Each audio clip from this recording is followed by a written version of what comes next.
For 20 years, my overly kind husband had been sending money to his parents out of filial duty. Even though our household finances are tight, we have never once received a word of thanks. Instead, all we heard was, "What are you acting so proud about with just $1,000? To make matters worse, we recently discovered the shocking truth that our money has been secretly going to my sister-in-law. My mother-in-law said, "If you give us a new house, we'll stop asking for money." Fed up with the unreasonable demands of my husband's kindness, my anger finally exploded. "Fine, we'll buy you a house. My name is Nancy, and I'm 49 years old. I married my husband, Jason, 24 years ago when I was 25. We've been through a lot, but we're still a happy couple. Now that our children are grown, my husband and I have just talked about enjoying our time together. However, there was one big problem. Both my husband and I were at an age where we needed to save for retirement, but the money we sent to his parents was a significant obstacle. For the past 20 years, we'd been sending money to my in-laws every month. The amount was $1,000, which was quite substantial. While this might be manageable for a wealthy family, it was a significant burden for us, despite both of us working. It was especially tough when our children were growing up and expenses were high. During those difficult times, we asked if we could reduce or pause the payments. However, my mother-in-law became furious, exclaiming, "Are you abandoning your parents?" Any attempts to explain our situation, like we're struggling with our children's education expenses, were met with no understanding. She retorted, "You got married and had children all thanks to us. How ungrateful." While there was some truth to her words, did she really need to hold it over us like that? We'd heard such remarks countless times. My husband said he would handle it, but as a couple, we supported each other. So, I took on the responsibility of the payments, leaving our household finances to my husband. He was strongly opposed, but since I earned a bit more, I decided to bear the burden. That was how we'd managed to get by financially until that time. By the way, despite the verbal abuse from my parents-in-law, we'd never received a word of thanks from them. My mother-in-law said things like, "Your income exists for us. Be grateful for how we raised you and send us money." My father-in-law adds, "The only reason our incompetent son managed to get married is thanks to us." They often say such awful things to my husband. Were they really his parents? I often got angrier than my husband. However, he just gave a bitter smile and said, "It can't be helped. They've always been like this." Seeing him so resigned to their behavior pains me. Even so, since my husband didn't talk back to his parents, I couldn't complain to them either as his wife. These 20 years had been filled with frustration. It would be much easier if my husband's sister, Amy, would at least share the burden of the support payments.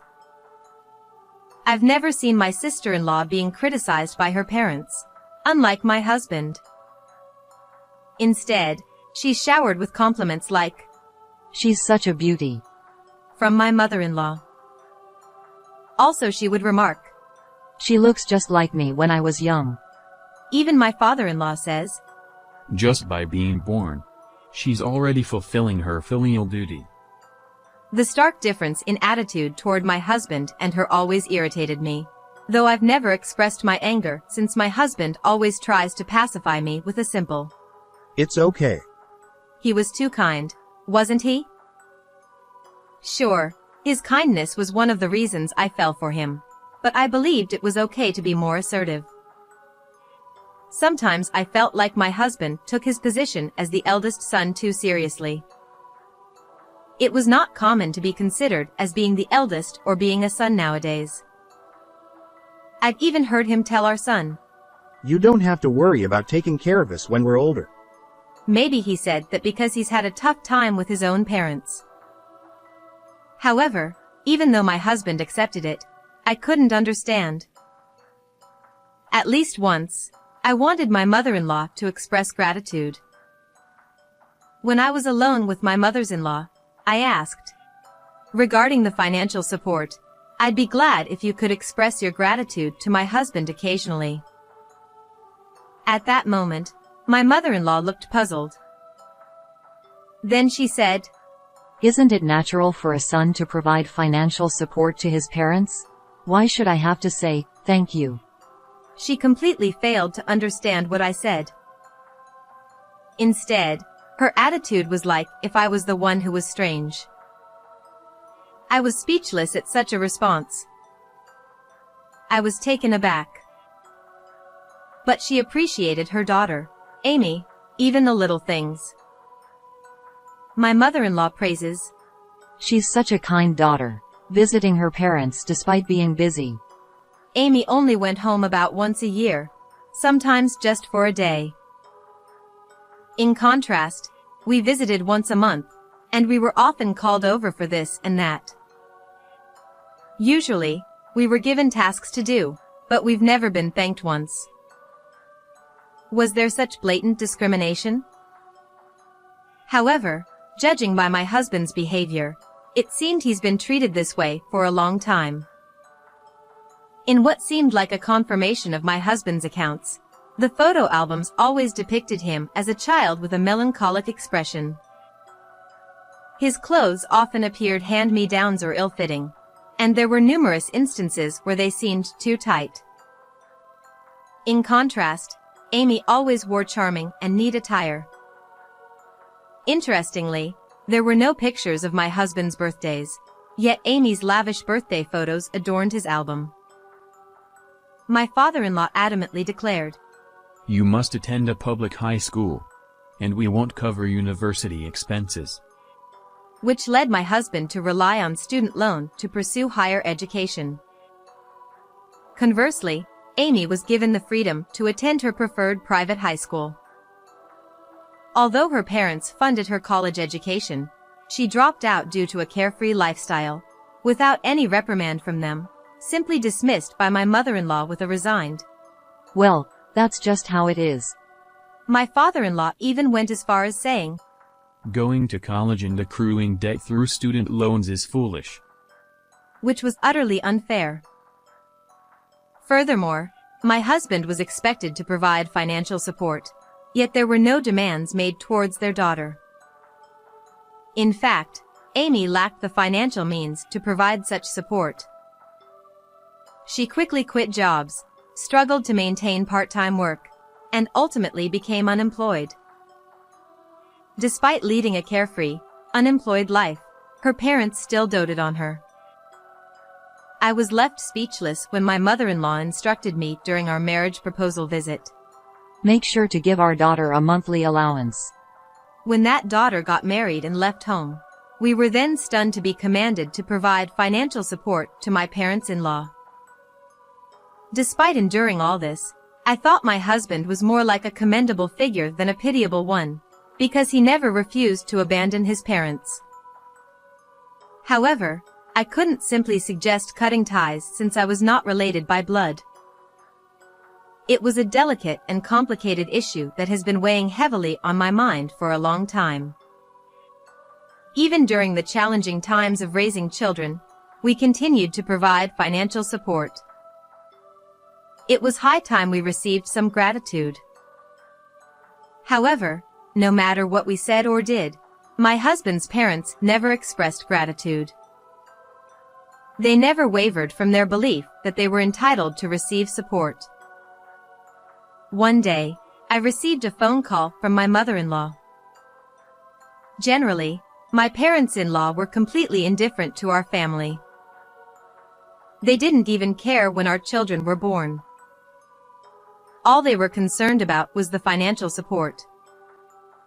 Naturally, our children didn't warm up to their grandparents and naturally drift apart. Whenever they called, it was always for some selfish reason or to ask for an extra allowance. With a sinking feeling whenever my phone rang, I reluctantly picked up. Hello?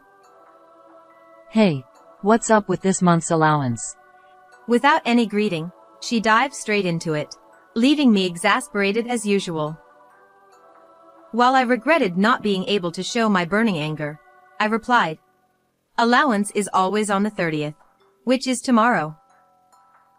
To which she said, That's not the point. I need an extra $500 this month. "Huh? So, you mean $1,500? That's a bit." When I hesitated, my mother-in-law immediately snapped. What do you think the parent is? Well, it was the usual. She probably expected me to comply if she used intimidation tactics. But after 24 years of marriage, I've grown accustomed to her attitude. What do I think you are? Well, you're the parent, right? Then just give us the extra. No, we're already providing support. I said I want more. It's just not possible. Sorry. More. Impossible. Impossible. Perhaps she sensed my nonchalant demeanor because my mother-in-law abruptly hung up, saying, This conversation is going nowhere. "Well, I thought I handled it with sincerity, but maybe it didn't come across that way." Phones can be tricky, huh? That evening, when I reported the phone call incident to my husband, he chuckled and said, Only you could pull off that kind of attitude with my mom. Your natural charm is something else. "Natural charm?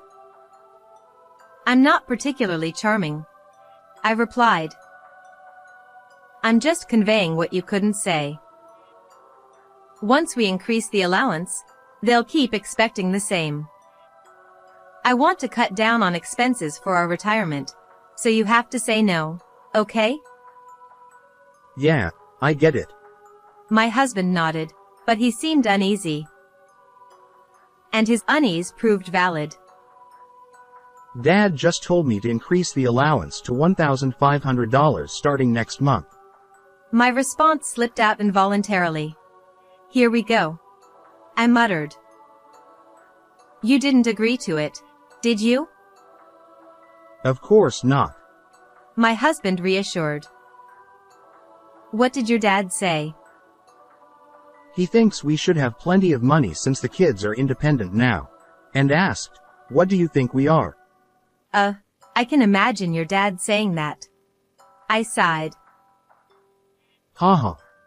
My husband chuckled nervously. "It's not funny." I glared at him, and his smile faded. "You have to say no, no matter what," Yeah. he mumbled.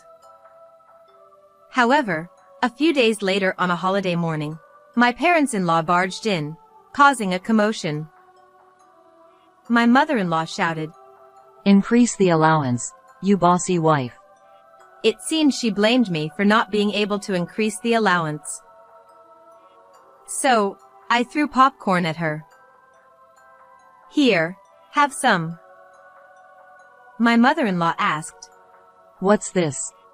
"Since you think I'm such a devil wife, why don't you try it too?" My mother-in-law exclaimed. Alright then. Here I go. Just because I said it was okay to throw didn't mean she'd actually do it seriously, right? So, I retorted. "Well, since you're annoying too, here it comes." My mother-in-law screamed. "It's okay. Come on, open your mouth wide," I said. Huh? Wide? I promptly threw popcorn into her mouth. My mother-in-law choked, Blah.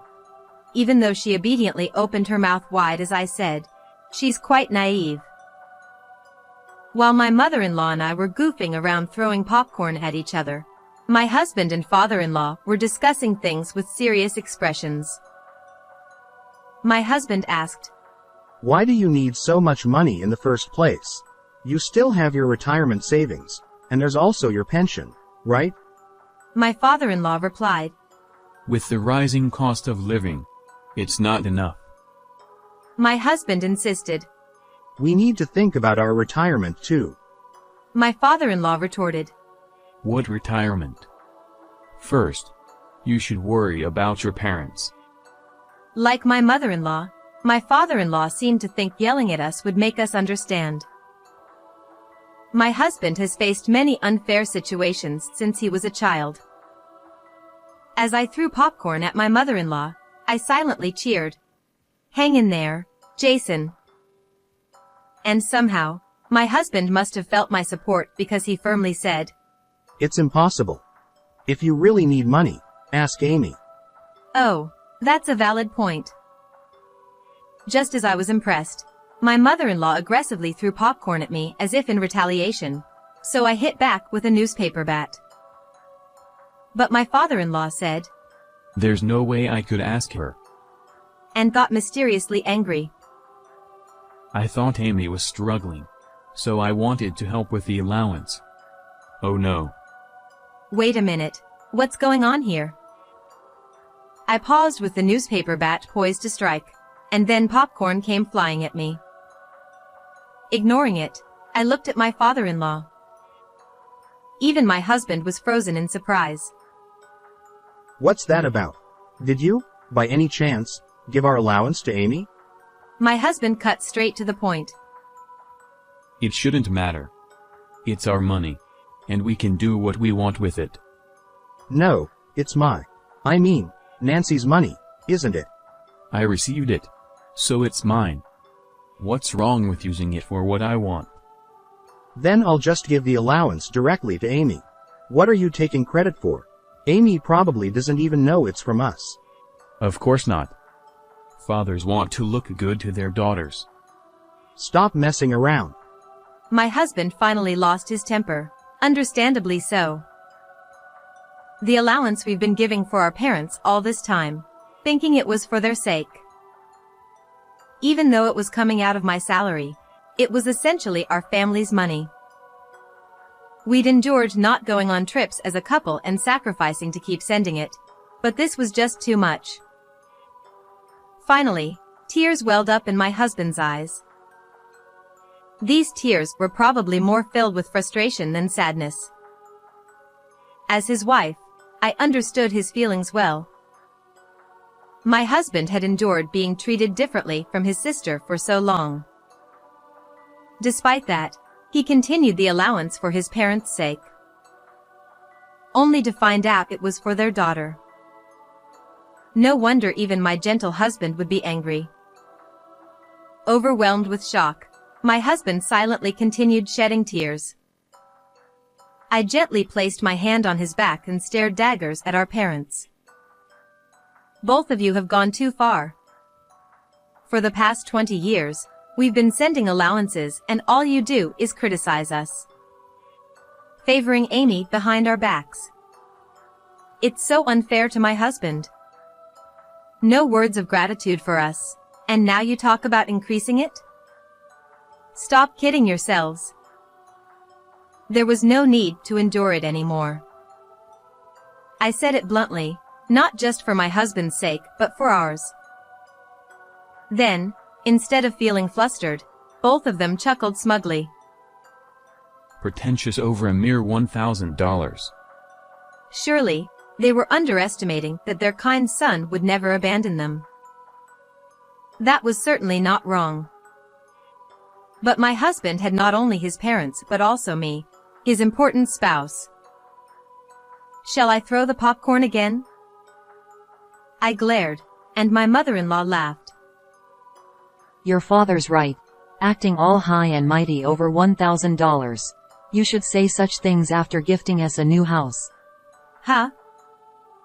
If you do that, you won't need to send allowances anymore. Well, it's probably impossible anyway. So the increase is a must. Fine. I'll take you up on that. Huh? To dismiss my mother-in-law's absurd demand for an increase based on her mysterious logic, I nodded. Both of them looked bewildered. It's fine. I'll buy the house for you. Really? Both of them stared wide-eyed at my words. Even my husband looked at me in astonishment. Please don't look at me like that. While thinking it was not that big of a deal, I smirked. Several months later. The house is ready. I called my in-laws to the newly built house. Here it is, your new home, where you'll spend the rest of your days. With a beaming smile, I led them inside. It was a very large single-story house, more than spacious enough for a couple to live comfortably. What's this? My mother-in-law's astonished voice prompted me to proudly spread my arms. Look at this vast land. A garage big enough for several cars. You could turn it into a farm or put effort into gardening. Maybe even keep lots of goats or other animals. Wait a moment. But above all, look at the size of this house. And this traditional thatched roof. It's a rare experience in this area. Wait, just a moment. You've never had an experience like this before, have you? Wait a minute. No electricity or gas. It's the ideal old-fashioned farmhouse. Now, enjoy country living to the fullest. Just wait a second, hold on. Interrupting my increasingly excited speech, my mother-in-law shouted with a bright red face. What's going on? You're too excited. Where on earth is this place? It's a secluded house deep in the mountains, I proudly announced. You've seen these kinds of houses on TV, right, in the mountains? And now, it was right in front of us. Impressive, wasn't it? As I looked at my mother-in-law with a smug expression, she stared back, then suddenly snapped, startled by the situation. Why do you find such inconvenient places? And what's with this rundown house? I heard we were getting a new house built, so I expected something brand new, but this definitely looks secondhand. What are you talking about?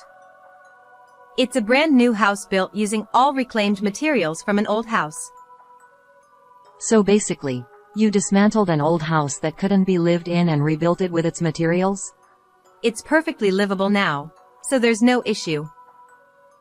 No, at least install gas and electricity. Why? Why? You. My mother-in-law looked at me with a defeated expression as I tilted my head. What's the problem? You asked for a house to be built, so I did it. Why are you unhappy? I have nothing but complaints. Rolling my eyes at their extravagance, I glanced at my husband, who wore a very complex smile. But, if you've been given a house as a gift, you'll stop the allowance, right? Huh? It's not a huh, right? I asked my father-in-law. Isn't a new house supposed to have the scent of wood and be fully equipped with brand new walls? It is a newly built house. I glared at my father-in-law, who fell silent, realizing it was not the time to nitpick. Hold on. We can't live in a place like this. I'm going back to our old house for now. Get the car and take me back.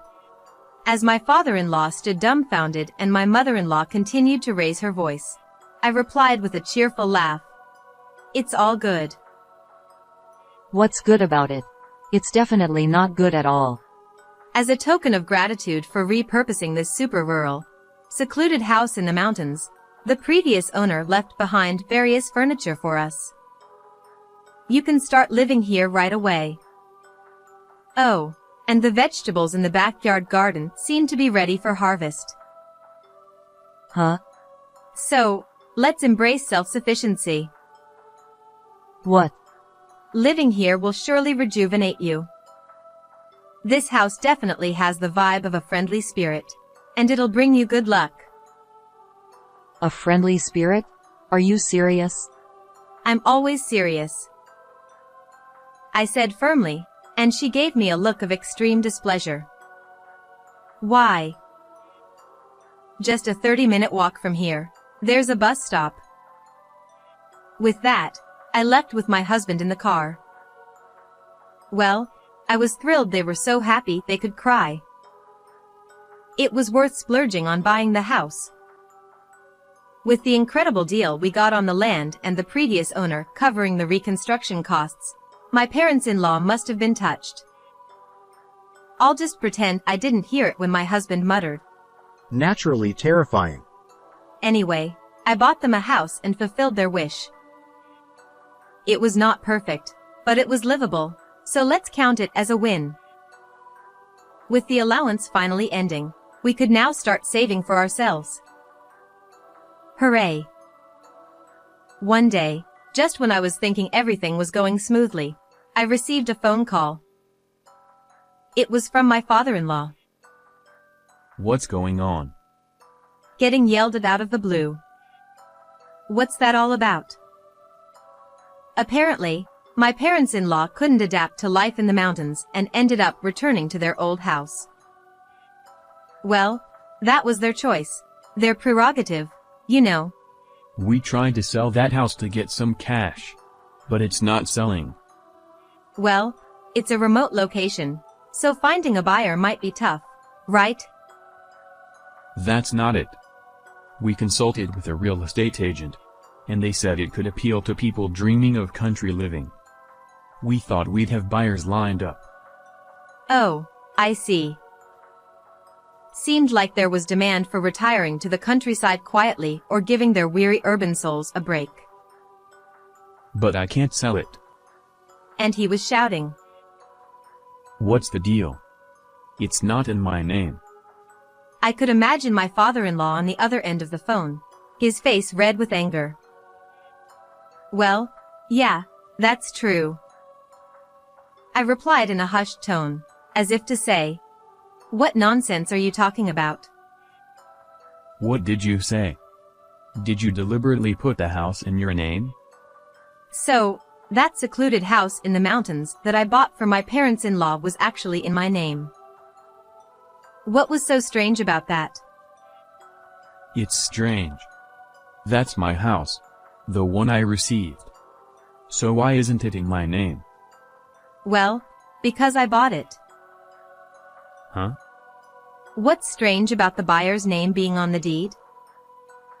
What's strange is... Huh? I could hear the despair in my father-in-law's voice. It's really quite simple. I tilted my head in confusion. I bought the house, and it's perfectly fine for you and your wife to live there. It's straightforward, isn't it? I asked you to buy it. And so I did. No. But... I could almost picture my father-in-law feeling exasperated on the other end of the phone. But I really couldn't understand what he was saying. In the first place, my father-in-law didn't negotiate with the real estate agent when we bought the house. He didn't even remember signing any documents. Why did he think it would be in his name? It was bizarre. Anyway, change the deed to my name quickly. I'll sell that inconvenient house right away. Why? Living with a friendly spirit isn't something you can just do. There's no friendly spirit. And I wouldn't want to live there even if there was. What a luxurious complaint. Living in a house where there was no rent or mortgage. What's the problem? I really didn't get it. I think, if you want to give money to Amy, a house in the mountains with no utility bills would be perfect. I said. That's right, Amy. Amy is the problem again. Seemingly recalling something suddenly, my father-in-law raised his voice. She's asking for help with the down payment for her new house. Oh, I see. I replied, wondering what that had to do with us. My husband was increasingly fed up with his parents' blatant favoritism and discrimination. Amy seemed to take her parents' support for granted, and she and my husband had grown distant. So, I didn't really care about Amy's situation, but you're free to help her if you want, I suggested. We were planning to sell the house in the mountains for money, but the plan failed. You two should take responsibility and provide the money. No, thank you. I cut in, rejecting the idea outright, and hung up the phone. Immediately, the phone rang again. Annoyed, I answered, and my father-in-law shouted, If you don't want to, then put the house in my name. And again, I replied firmly, No, thank you. The phone kept ringing with demands like, Give us money. Change the deed. Each time, I responded with a firm, No, thank you. Finally, my father-in-law's tone softened to a pleading one. Please give us the money. Matching his tone, I replied tearfully, No, thank you. And after that, the phone attacks stopped. Phew. That evening, when my husband returned from work, he told me that his parents had called his office. They asked me to do something about my naive wife. He chuckled as he reported this to me. Of course, I have no intention of doing anything. He smiled.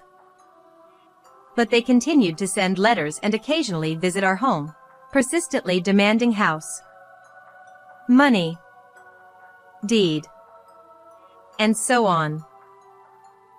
Fed up, I finally said, Next time, we'll give you a new, freshly built house as a gift. And finally, the relentless attacks stopped. After a while, my husband and I went to my parents' house. My mother-in-law said, This time it's really a newly built house, right? So, I nodded vigorously and said, Yes, I built it. My father-in-law looked satisfied and exchanged glances with my mother-in-law. He asked, Oh, really? By the way, where is it? We don't need another house in the middle of nowhere in the mountains. I reassured him. Don't worry. Whether it's in the city or anywhere else, you can put it wherever you like. Perplexed, my father-in-law asked, Put it wherever? What do you mean? So, I repeated, You can put it wherever you like. Confused, they both tilted their heads in unison as I dramatically placed a package I had secretly brought with me. My mother-in-law exclaimed, What is this? It was a large parcel that would surely excite her. This is something you'll love for sure. It's that kind of house, I said proudly. She replied, Huh? I then unveiled the contents of the large package. What appeared was a miniature version of a grand mansion.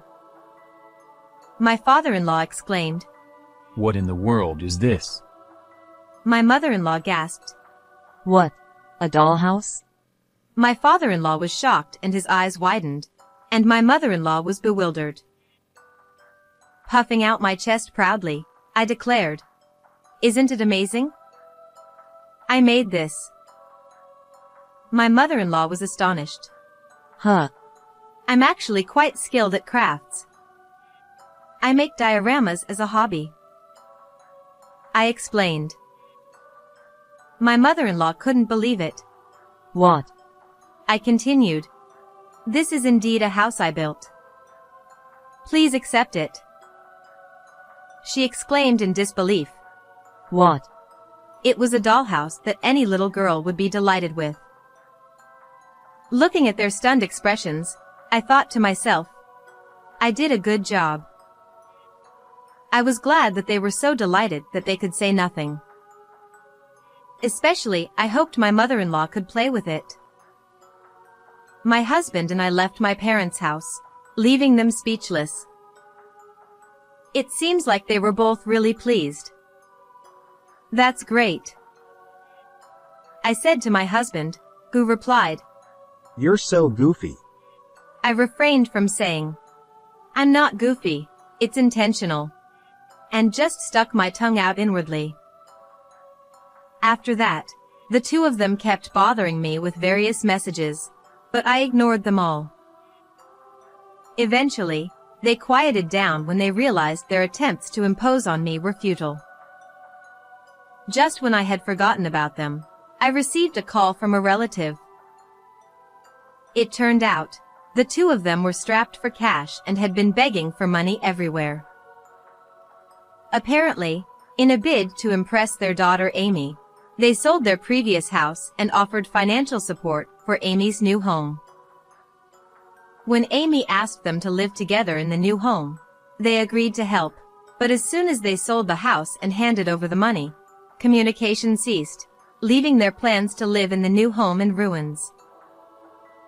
In other words, Amy had used them to her advantage. Like parents, like children. My husband, who doesn't resemble that family at all, must be a genetic mutation or something. Abandoned by their daughter and estranged from their son and daughter-in-law, the two of them, rejected after begging for money everywhere, eventually found themselves in that lonely house again. Well, at least it provides shelter from the rain and wind. I'm glad my purchased house could be of some use in its odd way. Amy, who deceived her own parents, got what was coming to her. Raised by indulgent parents into an incredibly selfish daughter, she ended up having a big fight with her husband and got a quick divorce. The reason for the fight was Amy's infidelity. It turned out that the money she received from her parents was actually spent on her affair. Again, like parents, like children. It's a complete mystery how my husband turned out to be a decent human being. Perhaps it's because he wasn't raised properly by those parents. Amy, with nowhere else to go, apparently headed to the same lonely house where her parents reside, and is now living with them. However, with a daughter who betrayed them after being spoiled rotten and those stubborn parents, there's no way they can get along well. Amy, who's now unwilling to work, relies solely on her parents' pension for a poor quality of life. As for me, with that annoying allowance gone and freed from the shackles of my husband's parents, I finally felt like I could breathe freely after a long time. Now that we have some breathing room, let's go on a trip, I suggested excitedly as we looked through a stack of brochures from travel agencies. Nancy, I'm sorry for everything. Thank you. He said, taking me by surprise.